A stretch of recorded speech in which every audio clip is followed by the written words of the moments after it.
అమ్మ పోలీసులు వచ్చేస్తున్నారు. దొరికాడా? పోలీసులు వచ్చేస్తున్నారు. నన్ను పట్టుకొని పోతారు. నన్ను బొక్కలోకి వేస్తే నీకు అన్నం పెట్టేది ఎవరు, నేను చూసుకునేది ఎవరు? ఉండు, నేనున్నా కదా, నేను చూసుకుంటా.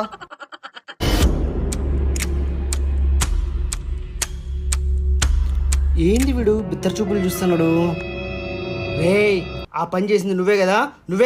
సార్ ఏదో తెలియక చేసినాను సార్, వదిలేండి సార్. రేయ్, నీ మీద 320, 420, 520 అన్ని కేసులు నీ మీద రారా? Sir sir sir sir sir sir sir దొంగ దొరికాడు సార్. ఏంటయ్యా, నేను కాదని చెప్పాలిగా. అమ్మయ్య, ఇంకా నా కోసం వచ్చినాడు అనుకున్నా. అమ్మో.